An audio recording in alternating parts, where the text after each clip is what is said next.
Have you ever wanted something and you thought, you know what, let's just take it? Well, today we're going to go over Vicino Prega and his theft of the Mona Lisa.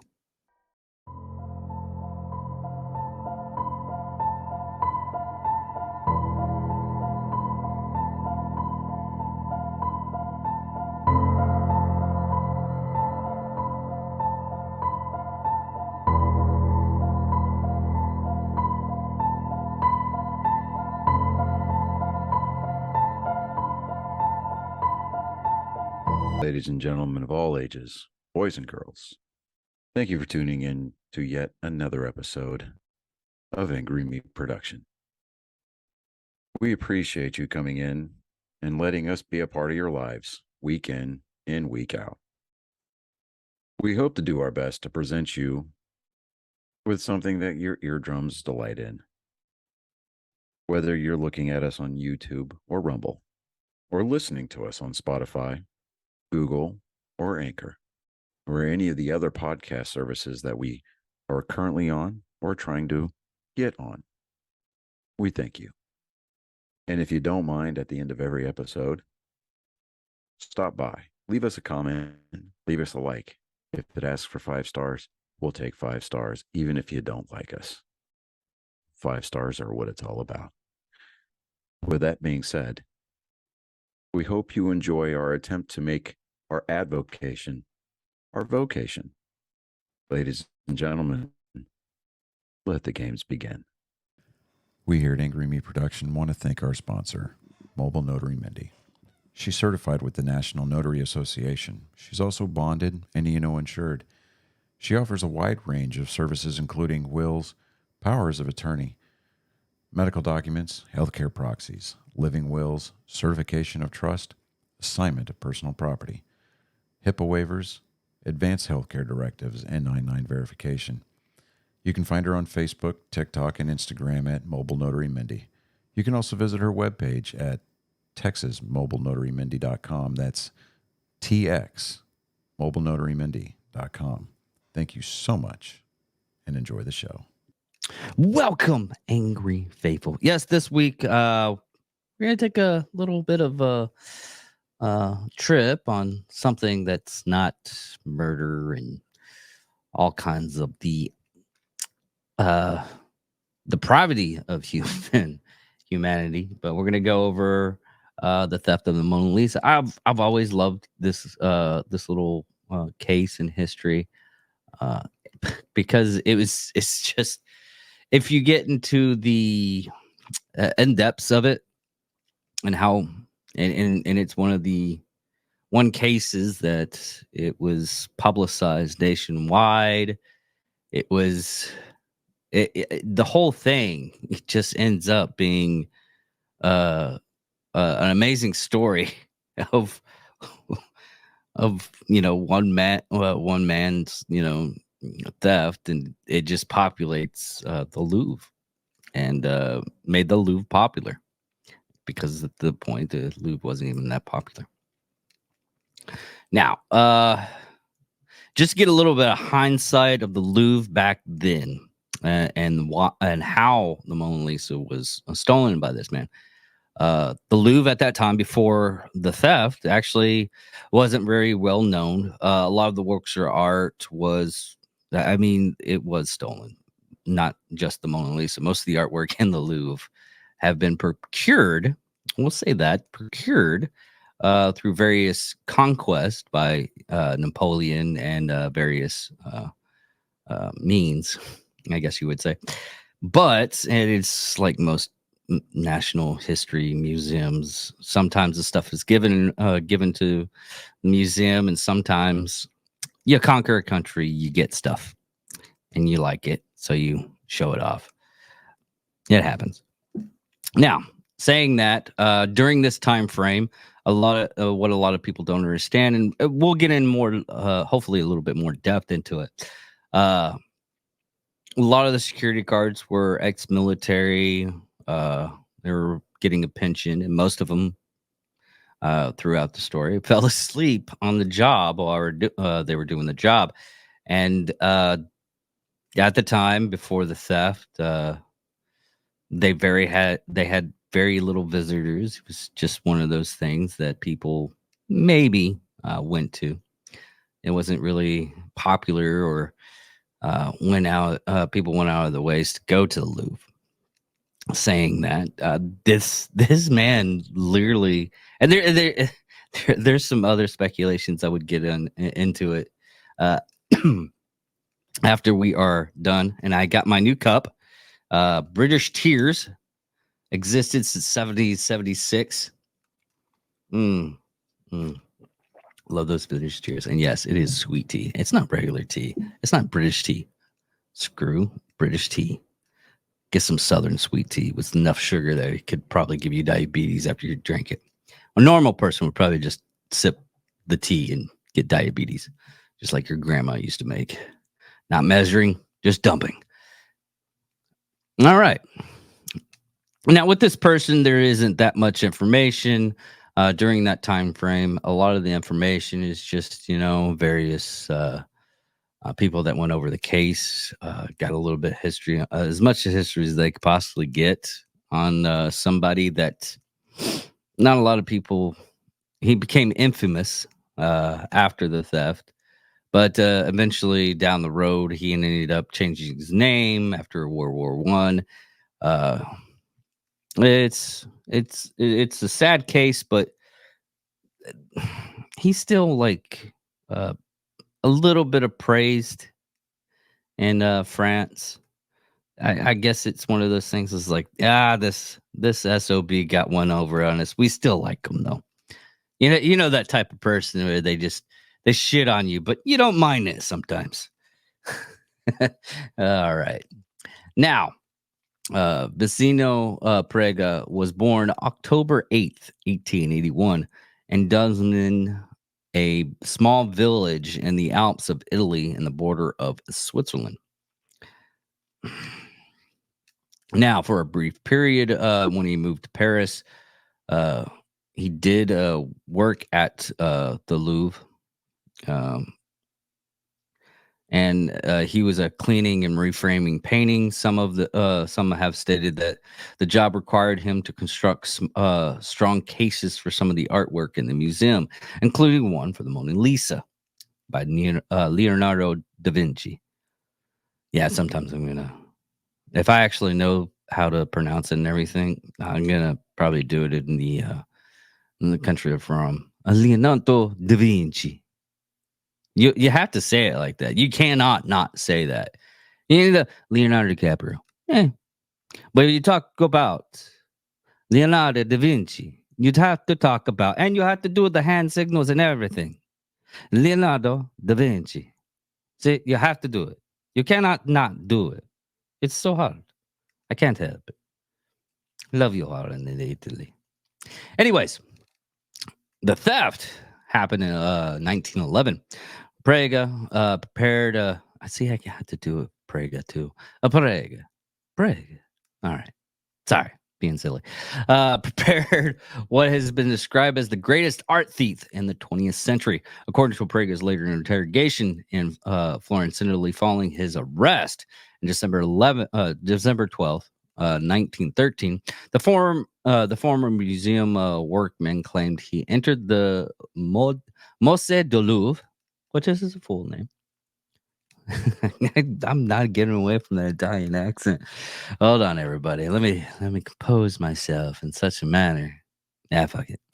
On Monday, August 21st, 1911, around 7 a.m., through the door where the other Louvre workers were entering, wearing one of the white workman's smocks that museum's employees customary wore, making himself indistinguishable from the other workers.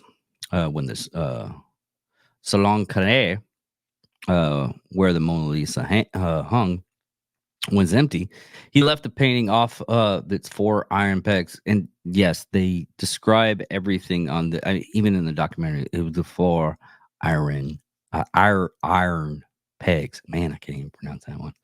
Iron. Okay, there we go. That secured it to the wall between Carrio's Majestic Marriage and Titania's Ergo of Francis de Velza, and took it to a nearby stairway of the Sepramares. There, he removed the protective case and frame, hiding the discarded elements behind some students' artwork stored on the staircase landing. Now, some people reported that he concealed the painting, which Leonardo da Vinci painted on wood, under his smock that was larger than him. But Prego was only 160 centimeters or 63 inches. God, they're not doing the whole thing. Hold on real quick. Let me do this in feet. Because he was a short. 63 in. Wrong one. Wrong one. There we go. In feet. He was 5'2". Wow, he was short. Short. Wow. Yeah, high in that painting is. But the Mona Lisa measured approximately 21 inches by 30 inches, so it would not fit under his smock worn by someone his size. Instead, he told investigators he took his smock and wrapped it around the painting before tucking it underneath his arm and left the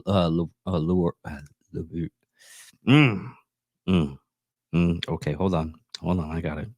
The Louvre. I have to do it that way, or I'm not going to be able to pronounce it. Through the same door he entered. Prega hid the painting in his apartment in Paris, having investigated all the Louvre permanent staff. Generale began to investigate extraneous workers, including bricklayers, decorators, and staff hired for short periods of time for a specific job in September 1911. During this period, officers visited Prega's apartment, questioning him twice about the possible involvement. However, he was not considered a prime suspect. And I watched a documentary on this.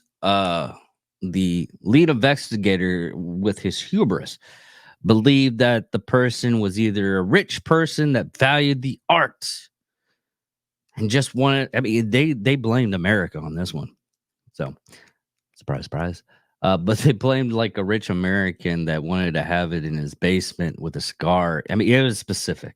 Have it with a cigar, smoking a cigar, looking at the painting with a glass of whiskey. Which, mind you, that could have been a possibility.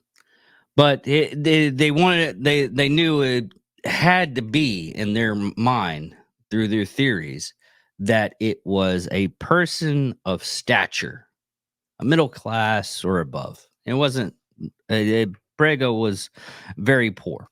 He had an apartment, but after keeping the painting hidden in a trunk in his apartment for 2 years, Prego returned to Italy with it. He kept it in his apartment in Florence, Italy, for some time. However, Prego eventually grew impatient and was finally caught when he contacted Mario. We're just going to have Stephanie Hawkins do this one. Mario Fratelli. Mario Fratelli, the owner of the art gallery in Florence. Fratelli's story conflicted with Prega's, but it was clear that Prega's expected a reward for returning the painting returning the painting to what he regarded as its homeland. Fratelli called Giovanni Prega Giovanni Poggi, director of the Josef's Gallery, who authenticated the painting. Poggi and Fratelli, after taking the painting for safekeeping, informed the police and arrested Prega at his hotel. After its recovery, the painting was exhibited all over Italy with the banner headlines, "Rejoice its return." The Mona Lisa was then returned to the Louvre in 1913, while the painting was famous for before the theft. Not really. The notoriety It received in newspapers and headlines with large scale police investigation helped the artwork become one of the best known in the world, gaining considerable public interest. Uh, the motivation of this theft, there was two prominent theories regarding the theft of the Mona Lisa. Prega said it did not. He did it for a patriotic reason. He wanted to bring the painting back and displayed it in Italy after it was stolen from Napoleon. When Prega worked at the Louvre, he learned how Napoleon plundered many Italian works of art during the Napoleonic Wars. Perhaps securely in his motivation, Prega may not have known that the Leonardo da Vinci took this painting and gave it to Francis the First when he moved to France to become a painter and the court during the 16th century, 250 years before the Napoleon's birth. Experts have questioned the patriotism motives on the grounds that if patriotism was a true motivation, Prega would have donated the painting to an Italian museum rather than attempt to profit from its sale. Questions of the money is also confirmed by letters that Prega sent to his father after the theft on 22nd December 1911, 4 months after the theft. He wrote that Paris was where I will make my fortune, that his fortune will arrive in one shot. The following year, he wrote, I am making a vow for you to live long and enjoy the prize that your son is about to realize for you and for our family. But when he was on trial, the court argued to some extent that Prega committed his crimes for patriotic reasons and gave him a lenient sentence. And he was sent to jail for only 1 year and 15 days, but was held as a great patriot in Italy and served only 7 months. Another theory later emerged, claiming that the theft may have been encouraged or masterminded by words are twisting in my mouth today. Hold on real quick. I knew this was going to happen beforehand, so I apologize. And yes, it is going to happen all the time. Eduardo de Valfierno. Eduardo de Valfierno, a con man who commissioned a French art forger, Yeltsin Caron. Now, this is another theory that I've always loved because it's actually now it's known as the Mona Lisa con. And we're going to get more into this theory that has emerged. But the way the con goes is you steal a work of art. And you wait a while, you wait a while, you wait a while, you wait a while. Then you reprint this work of art. The whole time frame you're not redoing the work of art, but you're copying the work of art. And you start selling those copies while you have the original. So rich people think, oh, I have the original. Look at it. It is so glamorous and great. I got this off the black market, but from what I understand, there was 3 copies presumably made. By the way, there is a lot of copies of the Mona Lisa. And it was determined that the one that's in the Louvre is the real Mona Lisa. Now, there's going to be people out there that read up on that little con and go, no, it's not the real Mona Lisa. They did such a good job. They backdated it with scrapes of the paint they got from the painting, and it dates back 250 years. 16th century. So it is the original painting. Now, the con man who had commissioned the French art forger Yeltsin Caron to make copies of the painting so he could sell it and them as the original. The copies would have gone up in value if its originals were stolen. The theory is based entirely in a 1932 article by former Hearst journalist Kurt Deckler. In the Saturday Evening Post, Deckler claimed that to have known Valferno, God,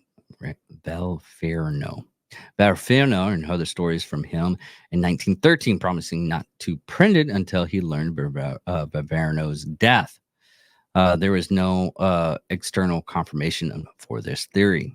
Now, later enough, Prego was released from jail after a short time serving in the Italy army, and he also served in the army, Italian army, in World War One. During the war, he was captured by Austrian-Hungary soldiers, held in a POW camp for 2 years until the war ended, and he was released. He would later remarry and have a daughter, Christina. Christina, and returned to France to continue his work as a painter decorator using his birth name, Pietro Prega. He died on October 8th, 1925, at the age of 44, in the Paris suburbs of Saint-Maur-des-Fortes, France. He was buried in Cornet Cemetery of Saint-Maur-des-Fortes sometime in the 1950s. Prego's remains were exhumed and relocated in a similar bone locker. And I was looking at that. I'm trying to figure out why it was that way. Let's see here. Call Cinematorium instructor, usually public storage, urns holding cemetery remains of the dead. I don't know. I guess I have no idea. I guess they did it just because, they needed to.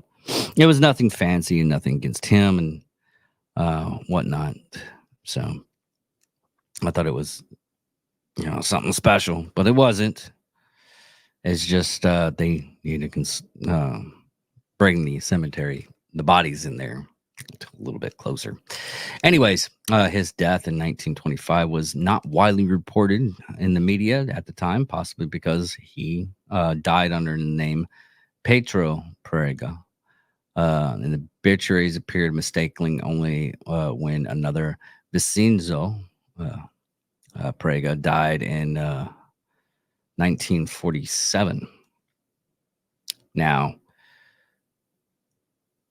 to get a little bit more in depth in the theft, most of this stuff was actually through a documentary. And the person on the case, let me get his name. I listened to it several times. The detective Louis Lepine. Now, at this time frame, Lepine was considered the world's greatest detective. And he basically, they called him it. They felt that he was the best suited for the job. And he went over like deductive reasoning. At the time, the fingerprints were just the newest rage in forensics. And they went in and they found a single fingerprint, smudge fingerprint on the glass that was housing on the glass. And the reason why they had the glass there, go figure, there was a someone had already slashed a painting, which destroying works of art is everybody's like, oh, it's new, it's crazy. No, they've been doing it for a long time. Anyways, mind you, found a single fingerprint, and at the time you'd have to go in. They had these fingerprint cards. They would have the photo of the person, and they would have their fingerprints, and they had like 700,000 of them that they had to go through of known suspects. Now, saying that, the detective decided, hey, maybe it's an inside job. So he went over, he printed all the people inside the uh, that worked there at the time. And then after he figured out that it wasn't them, he went in and looked at other people that had worked and was either laid off or the contract had ended. Now, like I said, they went over Prega. They didn't even think Prega was the person in the entrance. Like I said, he was poor. He wouldn't uh, had valued the painting. And it was the hubris of the detective that did that. Like I already said, they interviewed him twice, and the first time they searched the place casually, both times, and then said that he wasn't a suspect. And that's how he got away with it for like 2 years. Mind you, nowadays we still don't have like a big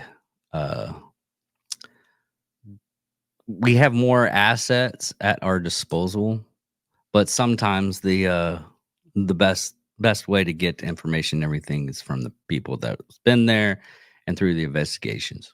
Yeah.